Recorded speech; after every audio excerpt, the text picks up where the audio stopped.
Hello and welcome. I'm Thomas Porteous and you're watching the World Report on NewsX World. We start this hour with some breaking news. And following the explosion in Delhi, the neighbouring state of Haryana has also been put on high alert, with police presence heavily increased in the metropolitan cities of Gurugram and Faridabad.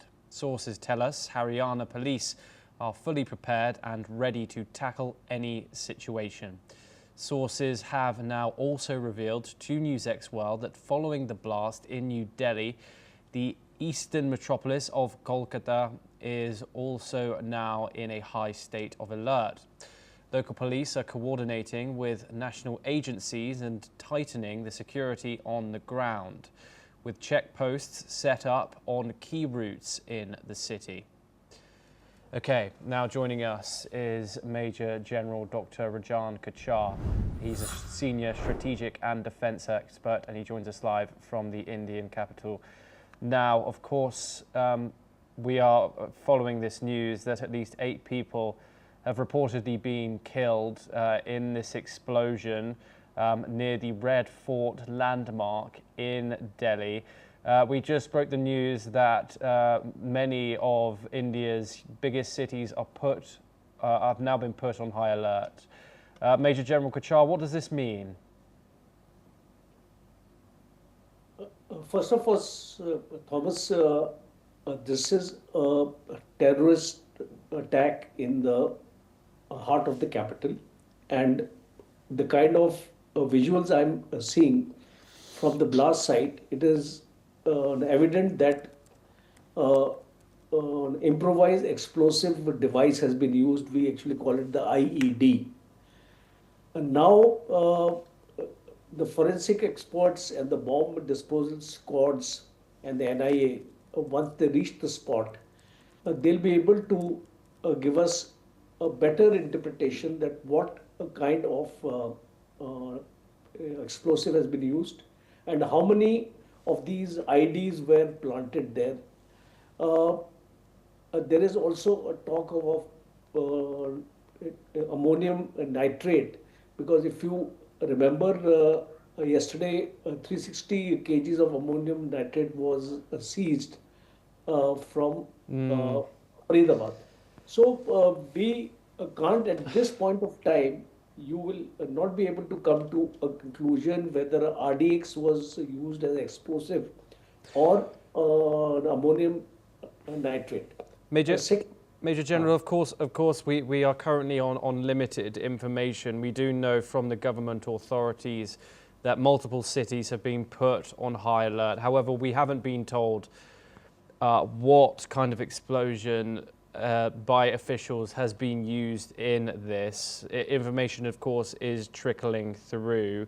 However, what does this mean, the fact that all of these major cities have been put on alert? Given, have incidents like this happened in the past? Is there case studies that we can use to kind of piece things together and what's going on behind the scenes here?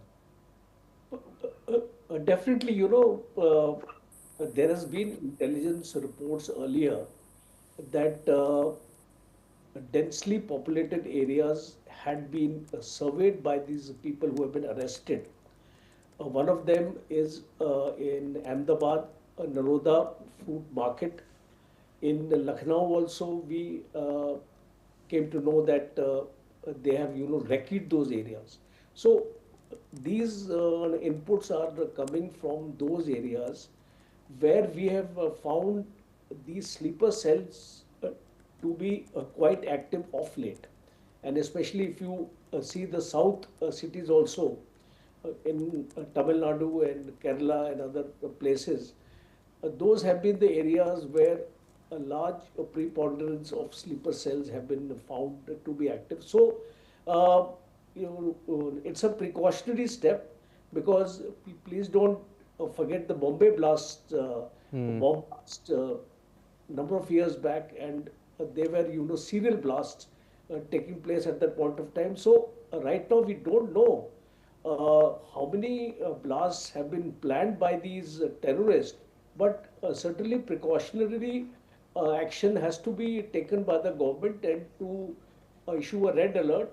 At the same time, the entry into Delhi and Delhi NCRs and all the entries into larger cities are going to be monitored. uh, they're going to be checked, and the intelligence agencies would be working around the clock if they can get some information of these people who are operating in various parts of the city. Because, see, Okay. you have to understand one thing: deterrence is not working. We have seen it in Operation Sindoor. Also, we carried out an attack on their 9 terrorist sites in Pakistan. So, in case this is a work of some Pakistani supported terrorist organization, I think evidence will come to light, because right now we don't have this kind of information. Uh, then it brings us to a conclusion that deterrence is And not working. And the next important point is that you see, India cannot fight terrorism alone. Terrorism is a universal issue.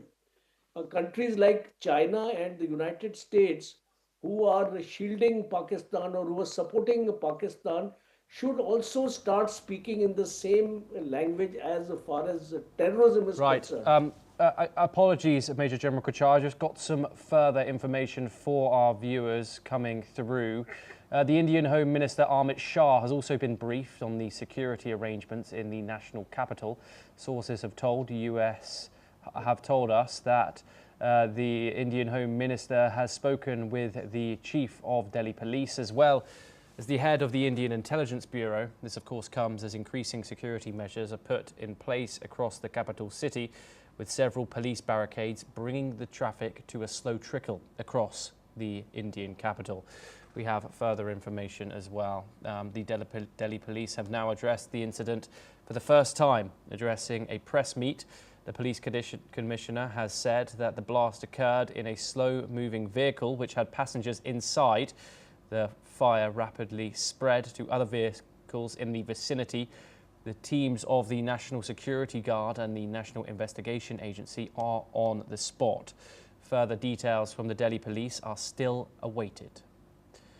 Okay, of course, we are waiting for further information on this, but we do have more.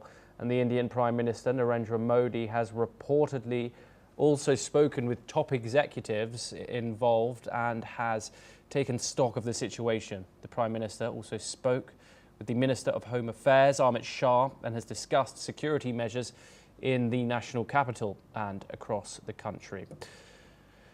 Major General Kochhar, what are the precautions now?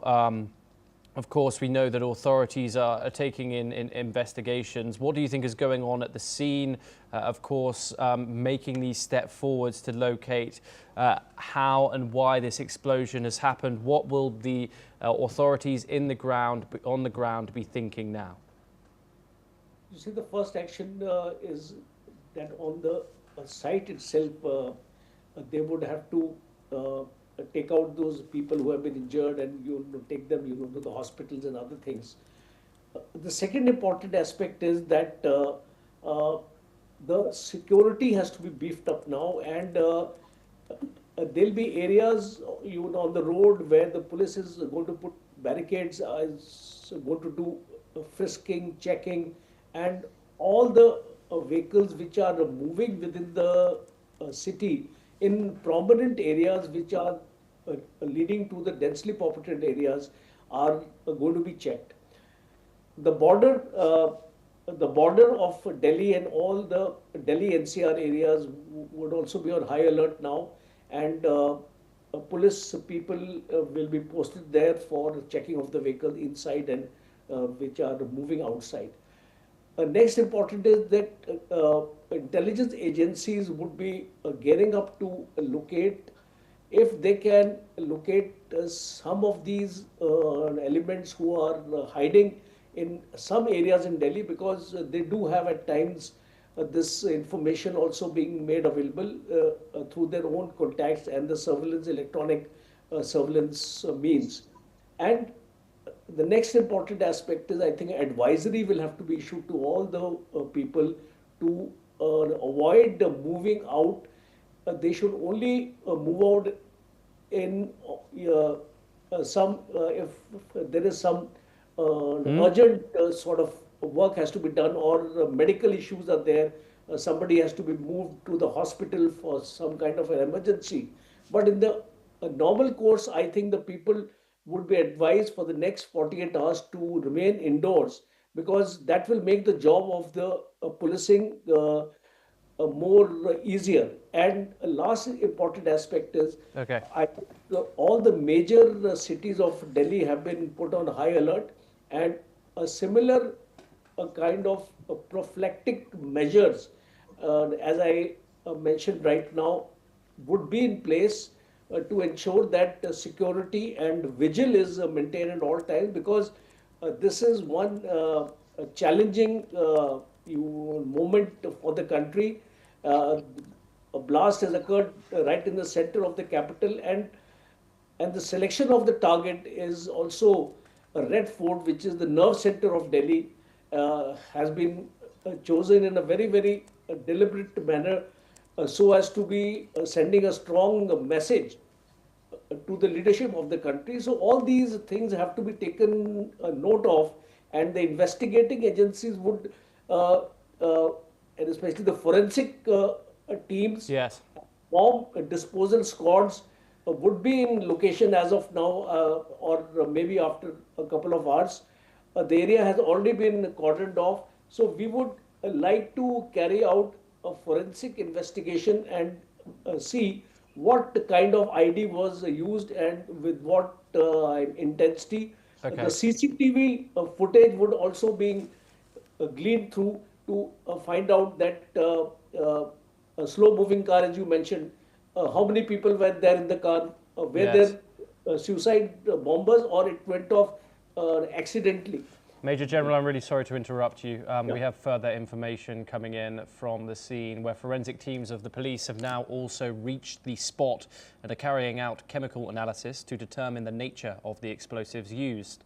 This comes in the context of the massive amounts of explosive materials, ammonium nitrate in particular, busted by the police in Haryana earlier today. And specialists from the forensic cell have been called in to determine whether the accelerant used was in fact that ammonium nitrate. And we have further news coming at you next. And sources have revealed to NewsX World that one person is currently in custody. Delhi police have arrested one person on the suspicion of his involvement in the blast. Interrogation is currently underway and multiple agencies are involved, according to some sources. Of course, this story is continuously developing, but your final thoughts, Dr. Kachar, on how this might develop and how authorities might go forward with this? Everything will depend upon the investigation, what it actually reveals, or we may also have to wait for some terrorist organization trying to claim that they have carried out these blasts, because normally this has been a practice whenever a blast takes place in the country. One or the other terrorist organizations is Okay. stating the claim. So we would have to wait for that also, because ultimately, if we have to link this with Pakistan, it's very important that who has carried out this blast, and especially if this one person is in the police custody, I'm sure that he will sing like a canary and bring out certain important details for us to base our further investigation on it.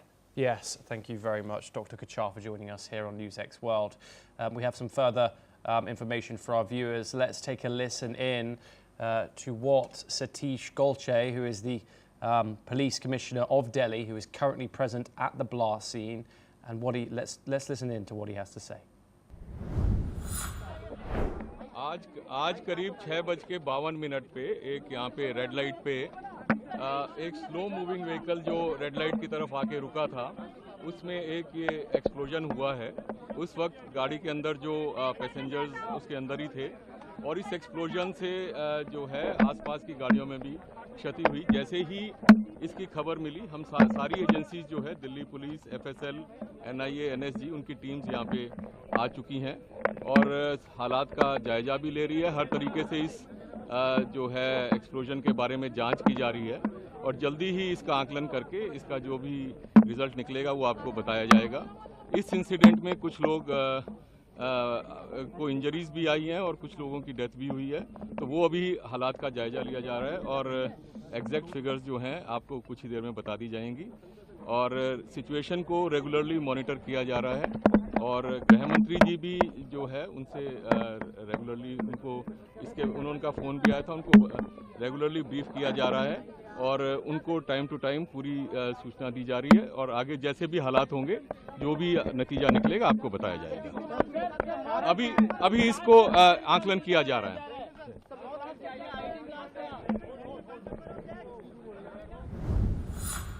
Okay, there we have it. And now let's listen in to what one of the eyewitnesses who was present at the time of the blast had to say. क्या नाम है आपका? जिशान। रिशान जी, ये चोट किस तरह से आई है आपको? चलो मैं अभी करता हूँ। रिशान जी, ये चोट आपको कैसे आई है? भाई मेरे आगे गाड़ी चल रही थी, कार कम से कम 1-2 फुट की दूरी पे थी, उसकी गाड़ी में बम फटा जाने क्या था वो फटा था। कौन सी गाड़ी थी?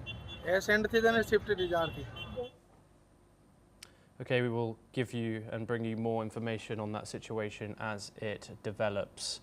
Okay, of course, we now move to West Asia for our next story. And US envoy Jared Kushner and Israeli Prime Minister Benjamin Netanyahu met in Jerusalem to discuss the first and second phases of the US brokered ceasefire deal in Gaza. According to Netanyahu's spokeswoman, Shosh Bedrosian, the two leaders focused on the current phase, which is ongoing, and the future of Phase 2. Phase 2 of the plan involves the disarmament of Hamas, the demilitarization of Gaza, and ensuring Hamas has no role in the region's future. Additionally, the plan includes the establishment of an international stabilization force, with deals still under discussion. This agreement aims to bring long-term stability to Gaza after years of conflict. Let's listen in to what the Israeli spokesperson had to add. I can share with you today that Special Envoy Jared Kushner is here in Israel and had a meeting with the Prime Minister this morning in his office here in Jerusalem. Together, the two discussed Phase 1, which we are currently still in to bring our remaining hostages, and the future of Phase 2 of this plan, which includes the disarming of Hamas, demilitarizing Gaza, and ensuring Hamas will have no role in the future of Gaza ever again. Phase 2 also includes the establishment of the International Stabilization Force, and the details of which, of course, together are being discussed. We're now joined by Mark Sutherland. He's a geopolitical commentator and he joins us live from London. Mark, thank you very much for joining us here on NewsX World, as always. Of course, this has been long in the waiting, as the first phase has transpired. Some would say in a manner which has not been very good. Of course, we've seen violence between both the sides. And now, do you think it's right to be discussing the second stage of the ceasefire, given the fragility of the first one? Thomas, good to be with you again. You asked a straight answer, and I'll give you an answer: no, and I'll explain why. I was recently, a few days ago, I was actually in the Gaza envelope myself, at the kibbutzim near us, which is where the Bibas family were living until they were kidnapped, and the awful tragedy there, where there were 400 residents of that kibbutzim and 200 of them were killed or kidnapped. So I'll just put that in the context. The situation is this, is that the Hamas fighters, that is the whole idea, is to clear them out and to get them to surrender and to get them to disarm. That is ongoing. Also, we celebrate that the 20 live hostages were released, and there is a number, very sadly, of the dead hostages remains being returned. There was also a soldier who was returned that was killed in 2014. These are all things to celebrate and be grateful for that. But Hamas are still there. There's 200 soldiers that are, sorry, not 200. There are a number of their terrorists that are trapped at the moment in a tunnel underground that may actually mask some of these negotiations.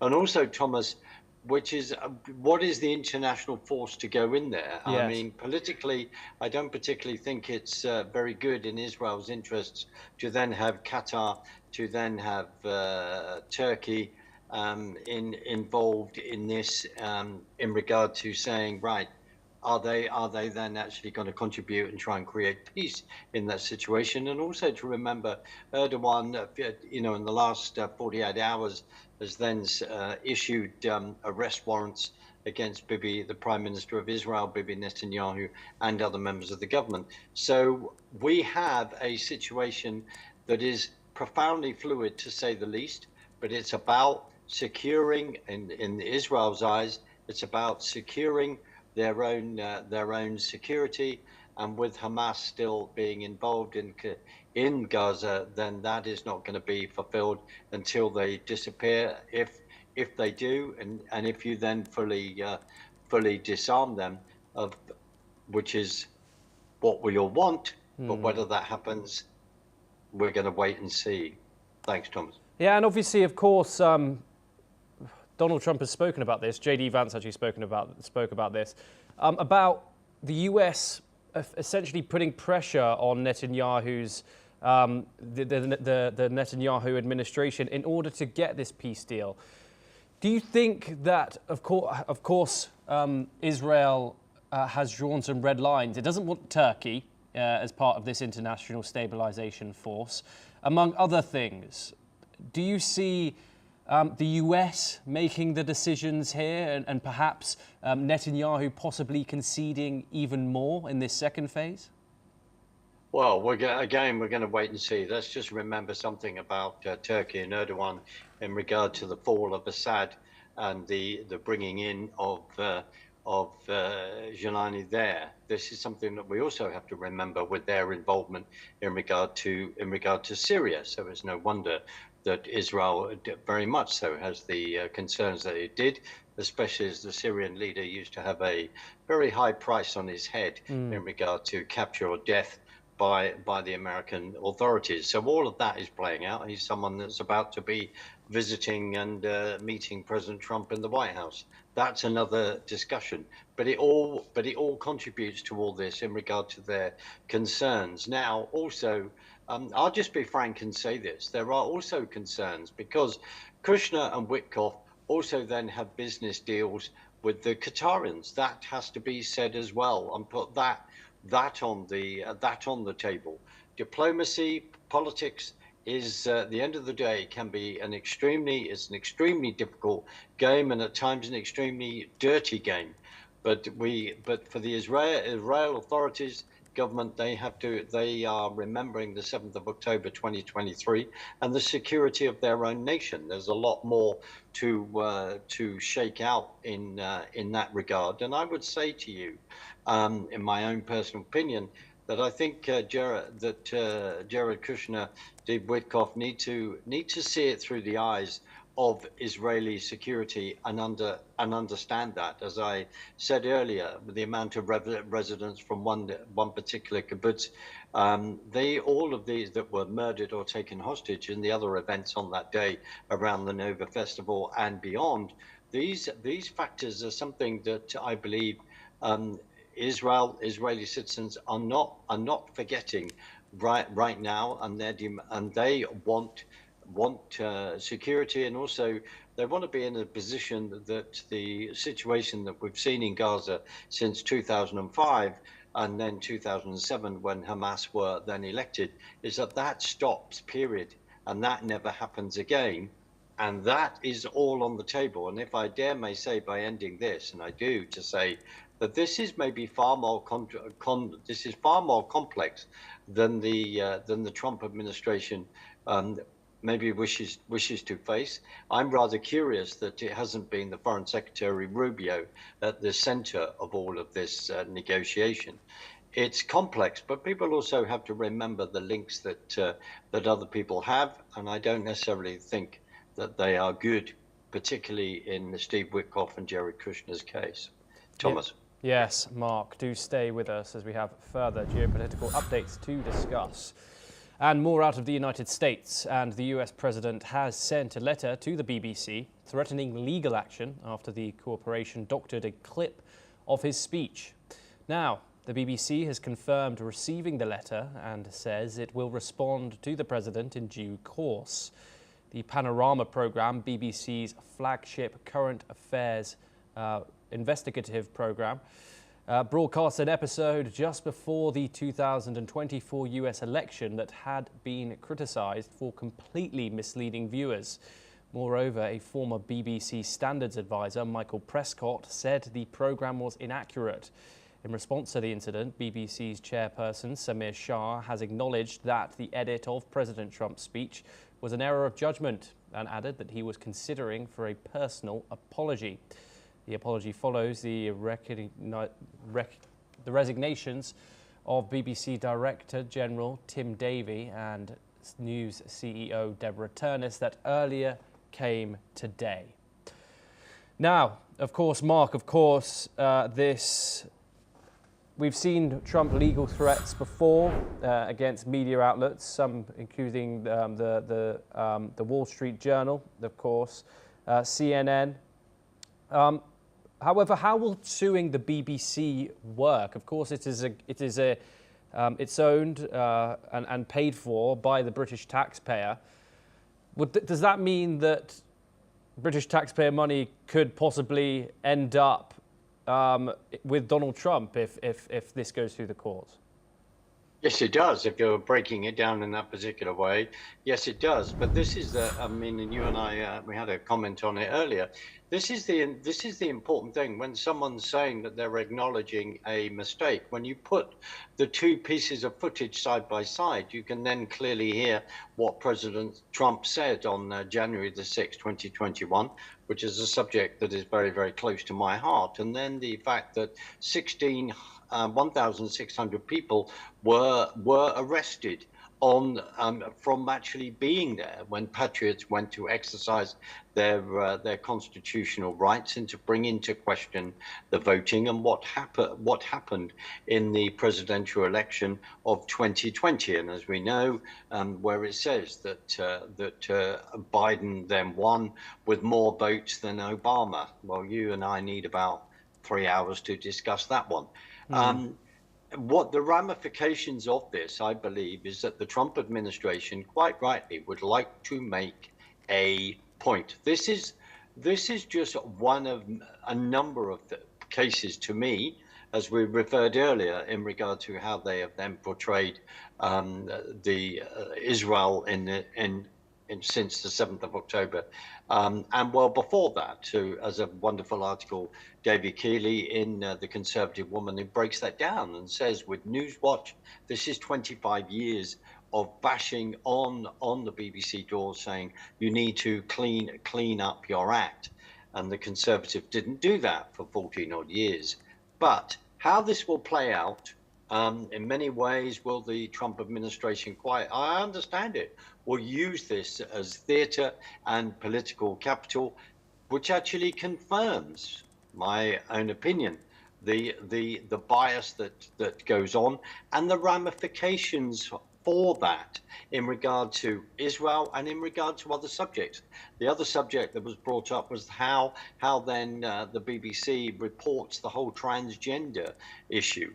That has come into play. So it's that subject, how they have then reported the events in Israel and Gaza and the bias of that, according to a number of us, and I've put myself in that as well, and with Michael Prescott then writing a 19-page deposition going through all of those accusations, and also then the BBC Arabic. People have to remember that there's a BBC Arabic that pumps out information as well, and that has been brought into question quite rightly, to say that the bias that is then played out there. And we have to remember when at Glastonbury, when people are singing with that Bob Dylan person going, death, death to the IDF chants. You and I can go through so much because suddenly we've reached the end of the road, and then finally two people have resigned, and as the head of news saying, well, the BBC is not institutionally biased. There was a report a number of years ago that is still yet to be released, along where there's a very firm investigation in regard to this and checking on all of this. And two people have resigned, but the rot, as the wonderful journalist John Sassadoti is pointing out in his work, the rot is still there. The rot needs a thorough root and branch clear out, level by level by level. Whether we're going to see that, I don't know, but there's no doubt about it, as the gentleman has said from the BBC, that Mr. Trump is very, very litigious and has that litigious way about him. He may pursue with that, or they may actually turn around and go, we don't want the British public, the British taxpayer, paying money to us. An apology, maybe that's enough. But actually, things do need to be corrected when they're turning around and saying that the BBC is seen as this esteemed institution across the world in regard to reporting. I personally would turn around and say that is deeply and utterly questionable. Plus, just quickly, these two, then the Director General and the head of news, then oversaw something called the BBC Verify, which is, the whole, it sounds like 1984 and the Ministry of Truth. This is where we're at. The chickens, to some extent, have come home to roost. It depends whether you want them to sing even loud to sort the problem out. Thomas. Yes, Mark, thank you very much. Do stay with us, as of course we will bring you all the updates coming out of that ongoing situation between the Trump administration and the British Broadcasting Corporation. But next, over to Ukraine, and the National Anti-Corruption Bureau is conducting searches in Kiev in premises connected to Timur Mundich. Mundich, a former business partner of President Volodymyr Zelensky, is the co-owner of the president's Car Vital 95 production company.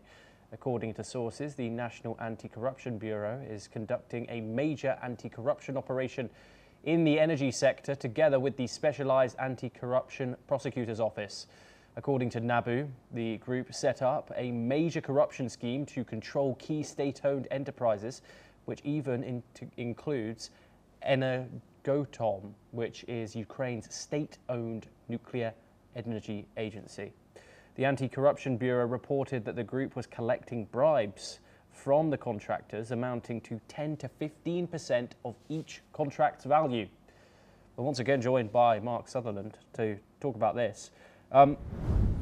Ukraine's Anti-Corruption Bureau has exposed fresh cases even amid war. How damaging is this for Kiev, as it of course seeks that European Union entry? Any corruption is damaging if they are then to take that seriously, but to then cream off 10 to 15% of any deal within the nuclear energy plant that they then have there is extremely serious, because we are talking about millions, if not billions of dollars, Thomas. Corruption, it raises, to be honest, it's extremely, for me, I find it extremely murky there, because there was all these accusations. Does Zelensky own a number of homes around the world? Does he own property in America? Where has this all come from? There were all these accusations. And it's interesting where this relationship, because this gentleman owns half of the production company, that Zelensky then owns the other half. And I'm also then just reminded of thinking about, Hunter Biden, the laptop, and there he is sitting on the board of Burisma, the other energy fraud and behavior then going on there before Biden then became president. Why do I say that? Because fraud is fraud is fraud, and it's murky. It's like the Trump administration has put through Doge, overseen in the beginning by Elon Musk, and then discovering US aid. Where is all that money going, and people benefiting from that? In this particular case, especially as with the Ukraine energy sector, like with the Russians, they've both been throwing drones at each other. And also, when you have a winter and a half and a very harsh winter, you want to know that your energy is going to be there, and also at reasonable, at good prices. But to know that someone potentially, this is the accusation that Nabu is then accusing them of, is then creaming off 10 to 15% is extremely serious. And as you say, maybe this whole thing of we want to be a member of the European Union, well, I would say to you rather sarcastically that the European Union is already full of a heck of a lot of fraud, and in my humble opinion, and there are a lot of questions to then answer.